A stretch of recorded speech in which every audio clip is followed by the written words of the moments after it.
నమస్తే, welcome to Pallavi TV. Dhurandhar series తో 2 super hits కొట్టి బాలీవుడ్ రికార్డులు తిరగరాశాడు రణ్వీర్ సింగ్. ఇండియన్ సినిమా హిస్టరీలోనే ఖాన్ త్రయానికి సాధ్యం కాని రికార్డుల్ని దురంధర్ తో కొల్లగొట్టాడు రణవీర్. కొన్ని రోజులుగా టాక్ ఆఫ్ ది ఇండస్ట్రీగా మారిన రణవీర్ మరోసారి బాలీవుడ్ లో హాట్ టాపిక్ గా నిలిచాడు. కొంతకాలంగా నడుస్తున్న డాన్ 3 వివాదం ఇప్పుడు ముదిరింది. ఏకంగా ఈ అగ్ర హీరోపై బ్యాన్ విధించే పరిస్థితికి వచ్చింది. అమితాబ్ బచ్చన్, షారుఖ్ ఖాన్ తర్వాత డాన్ పాత్రను పోషించాల్సిన రణవీర్ పై federation of western India cine employees 3 ఏళ్ల పాటు నిషేధం విధించింది. అసలేం జరిగిందో ఇప్పుడు తెలుసుకుందాం. డైరెక్టర్ ఫర్హాన్ అఖ్తర్ డాన్ 3లో హీరోగా రణవీర్ సింగ్ ని 2023లో సెలెక్ట్ చేశాడు. ఆ సందర్భంగా ఒక ప్రోమోని కూడా మేకర్స్ రిలీజ్ చేశారు. అయితే ఈ సినిమా షూటింగ్ కొద్ది రోజుల్లో మొదలు కానుండగా ఆ ప్రాజెక్ట్ నుంచి రణవీర్ సింగ్ తప్పుకుంటున్నట్లు ప్రకటించాడు.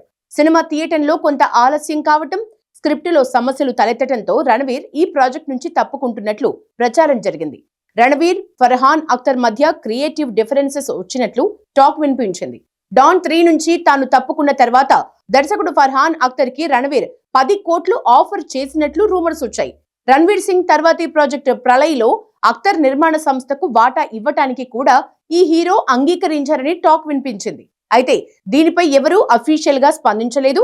ఈ వివాదంపై ఫర్హాన్ అఖ్తర్ కి చెందిన ఎసైల్ ఎంటర్టైన్మెంట్ సంస్థ రణ్వీర్ సింగ్ పై 45 కోట్ల నష్టపరిహారం కోరుతూ లీగల్ నోటీస్ జారీ చేసింది.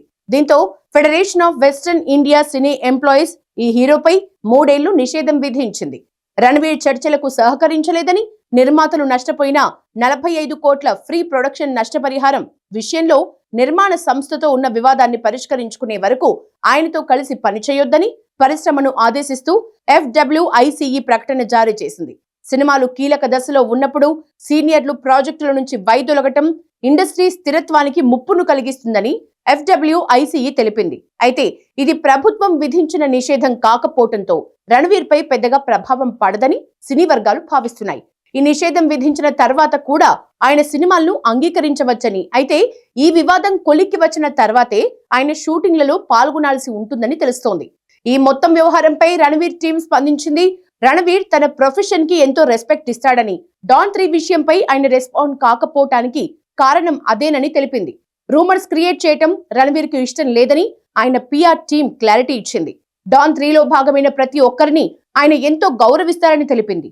ఆ సినిమా విజయం సాధించాలని కోరుకుంటున్నట్లు ప్రకటన విడుదల చేసింది.